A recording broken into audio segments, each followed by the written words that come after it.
ತರಾವರಿ ಕುಕಿಂಗಿಗೆ ಸ್ವಾಗತ ವೀಕ್ಷಕರೇ.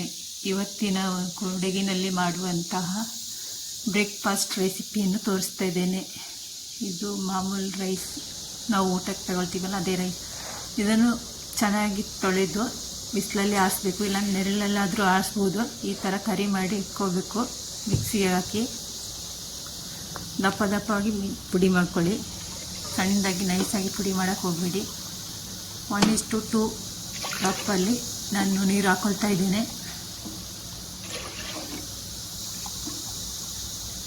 ಇದಕ್ಕೆ ಸ್ವಲ್ಪ ಉಪ್ಪನ್ನು ಸಹ ಸೇರಿಸಬೇಕು, ರುಚಿಗೆ ತಕ್ಕಷ್ಟು.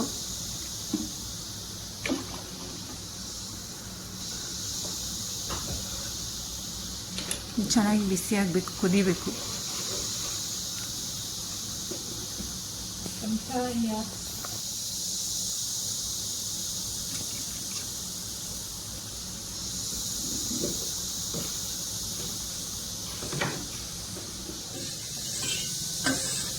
ಚೆನ್ನಾಗಿ ಮಿಕ್ಸ್ ಮಾಡಬೇಕು. ಈ ಥರ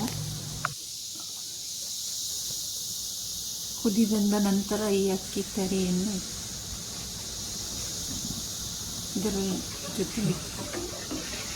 ಜೊತೆ ಮಿಕ್ಸ್ ಮಾಡಬೇಕು. ನೀರಿನ ಜೊತೆ ಸ್ವಲ್ಪ ಸ್ವಲ್ಪನೇ ಹಾಕಿ ಮಿಕ್ಸ್ ಮಾಡ್ತಾ ಬರಬೇಕು. ಪೂರ್ತಿ ಒಮ್ಮೆಲೆ ಹಾಕಬಾರ್ದು.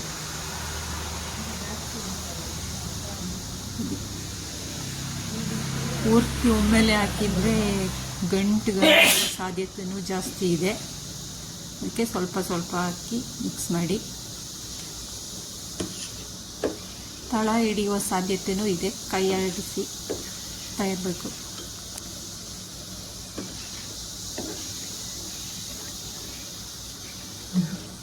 ಸ್ವಲ್ಪ ಸ್ವಲ್ಪ ಹಾಕೊಂಡು ತಿರುಗಿ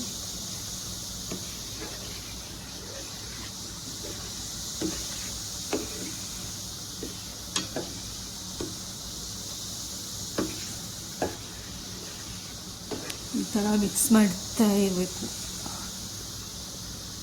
ಅದು ಮುಖಕ್ಕೆ ಆರುವ ಸಾಧ್ಯತೆಯೂ ಇದೆ. ಸ್ವಲ್ಪ ದೂರ ನಿಂತ್ಕೊಂಡು ಹಾಕಿ, ನೀರು ಕುದಿ ಬರುವಾಗ, ಕುದಿಯಕ್ಕೆ ಸ್ಟಾರ್ಟ್ ಆಗುವಾಗ.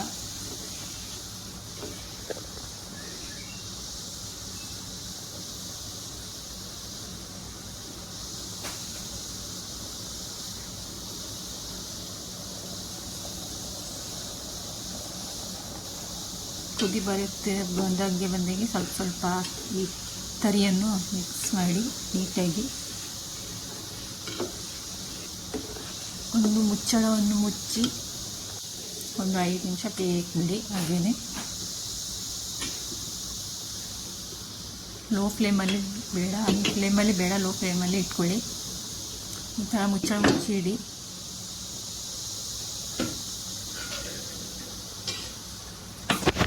ವಿಡಿಯೋ ಇಷ್ಟ ಆದರೆ ಒಂದು ಲೈಕ್ ಮಾಡಿ, ಸಬ್ಸ್ಕ್ರೈಬ್ ಮಾಡ್ಕೊಳ್ಳಿ, ಸಪೋರ್ಟ್ ಮಾಡಿ.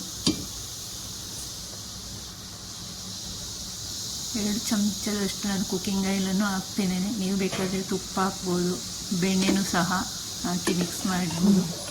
ಸ್ಮೂತಾಗಿ ಬರುತ್ತೆ. ಉಂಡೆ ಕಟ್ಟುವಾಗ ಇದು ಸ್ಮೂತಾಗಿ ಬರುತ್ತೆ. ಈ ಥರ ರೆಡಿ ಆಗಿ ನೋಡಿ. ತುಂಬ ನೀರು ಥರ ಇರಬಾರ್ದು, ತುಂಬ ಗಟ್ಟಿನೂ ಇರಬಾರ್ದು. ಈ ಥರ ಇರಬೇಕು.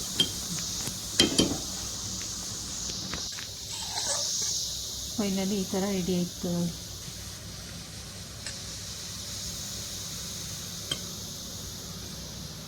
ಇದನ್ನೇ ಇವಾಗ ಉಂಡೆ ಕಟ್ಕೋಬೇಕು. ಈ ಥರ ಕೈಗೆ ಸ್ವಲ್ಪ ನೀರು ಮಾಡಿಕೊಂಡು ಉಂಡೆ ಕಟ್ಟಿ ಬೇಗನೆ ಆಗುತ್ತೆ. ತುಂಬ ಬಿಸಿ ಇರುವಾಗ ಉಂಡೆ ಕಟ್ಟಕ್ಕೆ ಹೋಗಬೇಡಿ. ಸ್ವಲ್ಪ ತಣ್ಣಗಾದ್ಮೇಲೆ ಉಂಡೆ ಕಟ್ಟಿ. ಇದು ಎಲ್ಲರಿಗೂ, ಮಕ್ಕಳಿಂದ ದೊಡ್ಡವರವರೆಗೂ ಇಷ್ಟವಾಗುವಂತಹ ಒಂದು ಬ್ರೇಕ್ಫಾಸ್ಟ್ ಫುಡ್ ರೆಸಿಪಿ ಇದು. ಇದನ್ನು ಯಾವುದಾದ್ರೂ ಕರಿ ಜೊತೆ, ಚಟ್ನಿ ಜೊತೆ, ಜೇನುತುಪ್ಪದೊಂದಿಗೂ ಸವಿಬಹುದು. ನೀವು ಒಮ್ಮೆ ಮನೆಯಲ್ಲಿ ಟ್ರೈ ಮಾಡಿ. ಮಾಡಲಿಕ್ಕೂ ತುಂಬಾ ಈಸಿಯಾಗಿರುತ್ತೆ, ಟೇಸ್ಟು ಚೆನ್ನಾಗಿರುತ್ತೆ.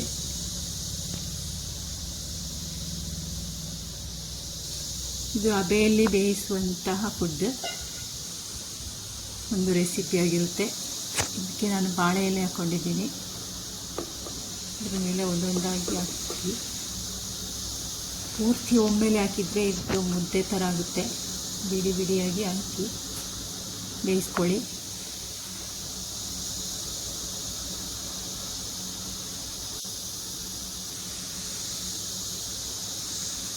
ಈಗ ಫೈನಲಿ ರೆಡಿ ಆಯಿತು. ಈಗ ಮುಚ್ಚಳ ಮುಚ್ಚಿ ಒಂದು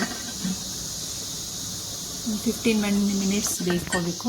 ಫೈನಲಿ ರೆಡಿ ಆಯಿತು ನೋಡಿ, ನಮ್ಮ ಕೊಡಗಿನ ತರಿ ಕಡಬುಟ್ಟು. ಇವಾಗ ಸರ್ವ್ ಮಾಡ್ತಾ ಇದ್ದೇನೆ ಪೋರ್ಕ್ ಕರಿ ಜೊತೆ. ಬೆಂದಿದೆ ಅಂತ ನೋಡಿದ್ರೆ ಸ್ಟಿಕ್ ಹಾಕಿ ಚುಚ್ಚಿದ್ರೆ ಗೊತ್ತಾಗುತ್ತೆ. ಅದು ಅಂಟ್ಲಿಲ್ಲ ಅಂದರೆ ಬೆಂದಿರುತ್ತೆ. ಅಂಟಿದ್ರೆ ಒಂದು 5 ನಿಮಿಷ ಪುನಃ ಬೇಯಿಸ್ಕೊಳ್ಳಿ. Thank you for watching.